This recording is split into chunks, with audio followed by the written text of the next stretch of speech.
दंडोत प्रणाम. श्रीकृष्ण महाराजांना अर्जुनाला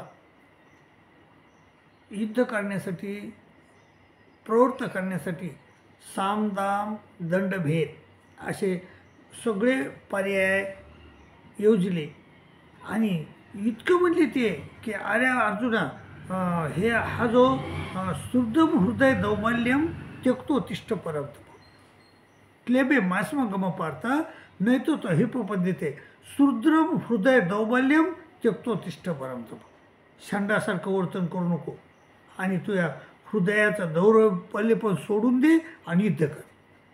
आणि त्याला सांगितलं की तू युद्ध करण्यात तुझा फायदा काय आहे, नुकसान काय, तुझा युद्ध न करण्यात काय नुकसान आहे, तू जर युद्ध केलंस तर तुझा काय फायदा आहे.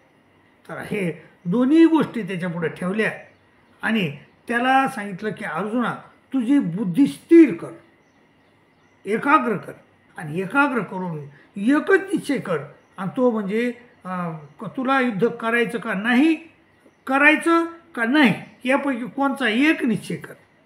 आणि मग किंवा आणि माझं तर मत आहे की की तू युद्ध केलंच पाहिजेस कारण युद्ध करण्यात तुझा फायदा आहे आणि त्यामुळं त्या युद्ध करण्यावर तुझं मन एकाग्र कर.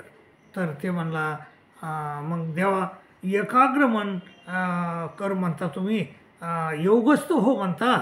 योग म्हणजे परमेश्वराचं चिंतन करणे आणि योगी म्हणजे परमेश्वराचं चिंतन करणं असं त्यानं श्रीकृष्ण महाराजांनी सांगितलं. योगस्थ गुरु कर्मानम संगम त्यक्त्वा धनंजय सिद्ध सिद्ध समोता समतोम योग उच्यते दुरेन हेवरम कर्म बुद्ध योगा धनंजय बुद्धो शरमपणीच्या गुणाफले हेतावा.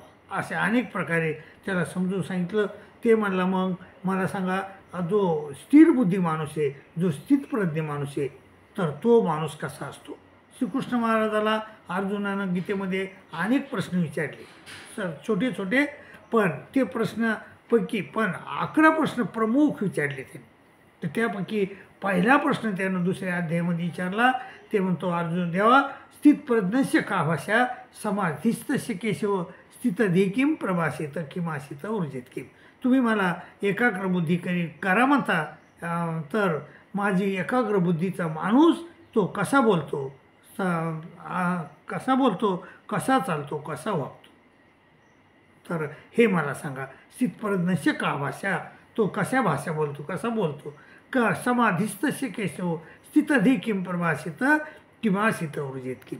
आणि मग श्रीकृष्ण महाराजानं त्याला 17 श्लोकामधून उत्तर दिलेले आहे मायबाप. ते आपण क्रमानं पाहू. तोपर्यंत मला रजा द्या. दंडोत प्रणाम, दंडोत प्रणाम, दंडोत.